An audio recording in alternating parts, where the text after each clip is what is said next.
Hey, this is Dale Carson, live on Facebook.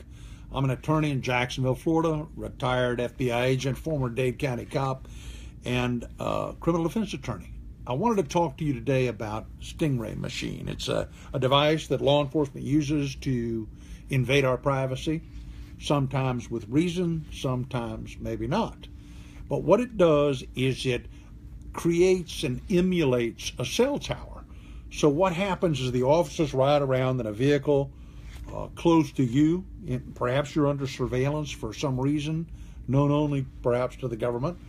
And that machine communicates with your phone and pretends like it's the best cell phone tower reception that you can possibly receive. And your phone then, unknowingly, unwittingly, links up to their device.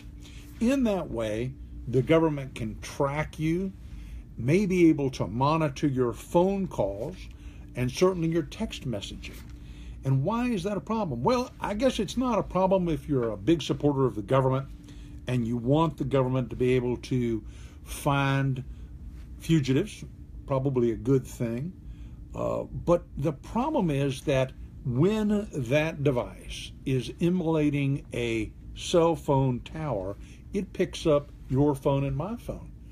We weren't doing anything wrong, but all of a sudden we are essentially under surveillance by the government, both police departments and the federal government, and perhaps some of the no such agency groups. And the result is that our privacy is being reduced by these new technologies. A lot of people are suggesting the legislators need to create laws that restrict the use of such devices, perhaps even the creation of such devices. It wasn't too long ago that we were prohibited from having scanners, electronic scanners, that monitored the 900 hertz band, which is where the original cell phone transmissions occurred.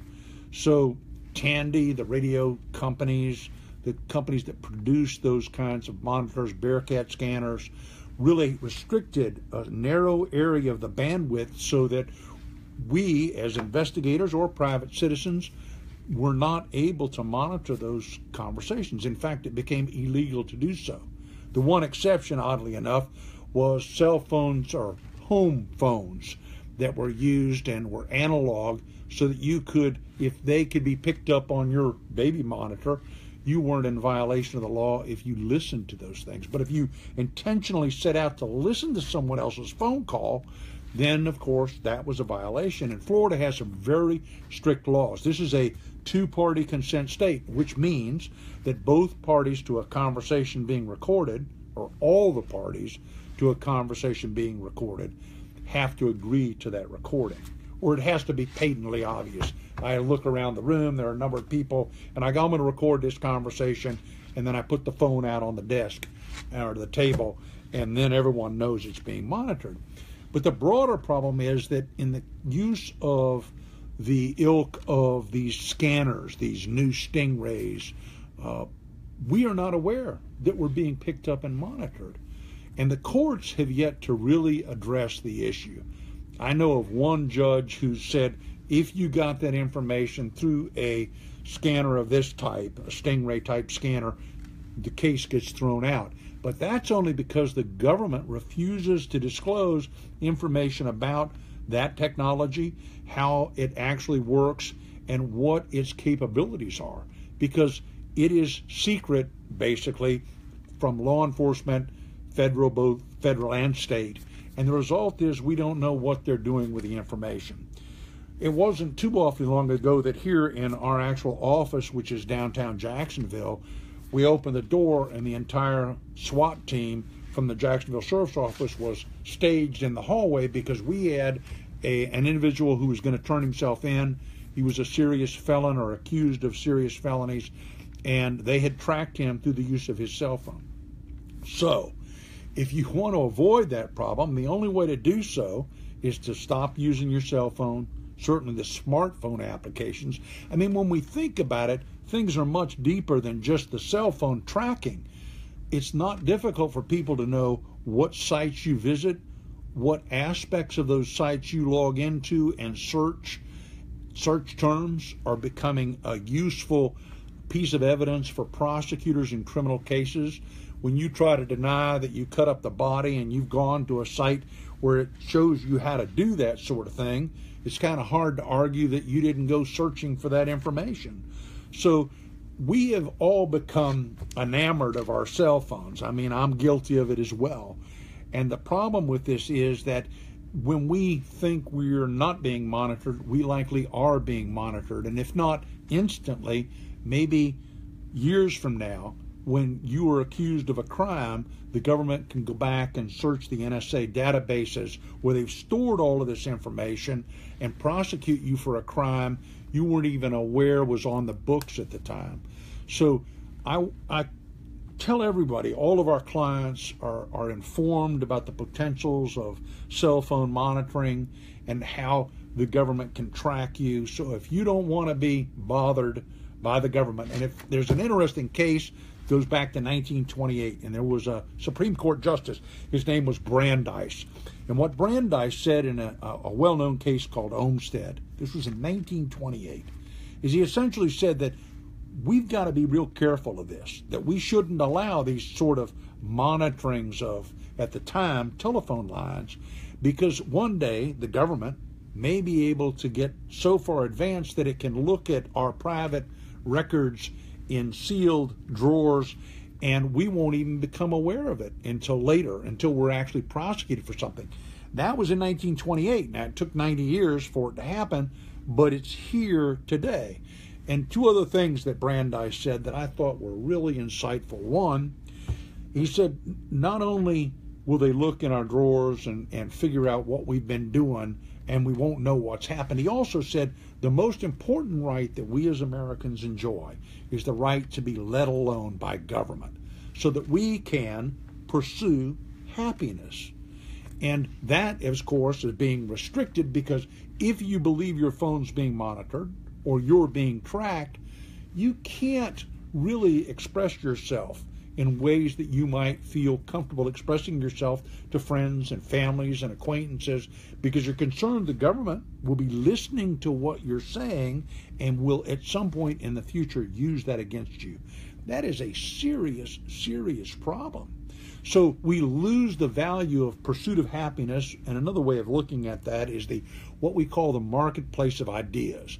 People who are unfettered by the government and not restricted talk about things that may sound kind of odd. Now, we don't need to embrace necessarily what we're saying or thinking, but we need to be able to explore the possibility of new ideas. A marketplace for ideas is what it's been called. And so when we're restricted from doing that, our lives change indelibly. And I know for my own part, I'm very careful about what I say, and I don't express sometimes my true feelings because I'm concerned that that will reflect poorly on me. Now, we should perhaps all be concerned about our behavior and things reflecting poorly on us. But we also have the freedom to think thoughts that we want to think and explore maybe those particular ideas with other people close to us to see whether or not that's a way we ought to go. I mean, I am personally considering arguing that we should remove all traffic citations so that police officers can no longer issue traffic citations. I can tell you, my police officer friends, they don't like that very much. But my inner city people who are constantly harassed with traffic citations for $159 that is very difficult for them to pay, they're happy with the idea. But if I didn't say anything about it, we would never even explore that concept of maybe allowing tickets to be written by somebody else who we can all hate, and we can start once again appreciating and caring for our law enforcement officers who are no longer taxed with writing citations and just generally pissing off everyone when they do so. And that's the concept of marketplace ideas. And if we can't feel free and comfortable talking about those kinds of things that concern all of us, then we're living in a sheltered world that is controlled by people who listen to our conversations and determine whether or not, on their own, determine whether or not that conversation is appropriate. So be aware that these devices are more and more in use every day, and they should concern us, and there are no rules that the government now has to follow in the use of these devices. And until those rules are established and followed, we should all be concerned about the loss and the erosion of our personal privacy. Next, and not now, but next we want to talk about these weird little flying things that go everywhere, and all of a sudden you look up and you hear a buzzing and you're being monitored by a drone. Now that is another aspect of the slow erosion of our personal privacy. If you have questions or ideas about things you'd like to hear us talk about here at Dale Carson Law, please don't hesitate to contact us. We enjoy being on the forefront of protecting your rights from overreaching by the government. And I look forward to hearing from you. Thanks for joining us.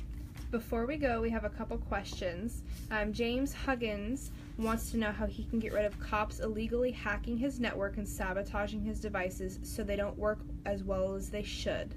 Well, one of the things that we've talked about is storing all of your electronic gear in Faraday bags. If you were to store it in bags, that will prevent them from monitoring it or accessing your data. But, of course, you can't use the phone. So it is an increasing problem, and the Bureau and other government agencies have the ability. What we have to rely on is the individual integrity of police officers and FBI agents and federal officers to do the right thing. They know that in connection with what's known as a Title III wiretap, that they have to have exhausted all of the traditional investigative techniques. What does that mean? That means talking to your friends. Now, we don't want them talking to our friends, but that's a traditional investigative technique, conducting actual physical, what we call physical surveillance on your person. You can eventually detect things like that.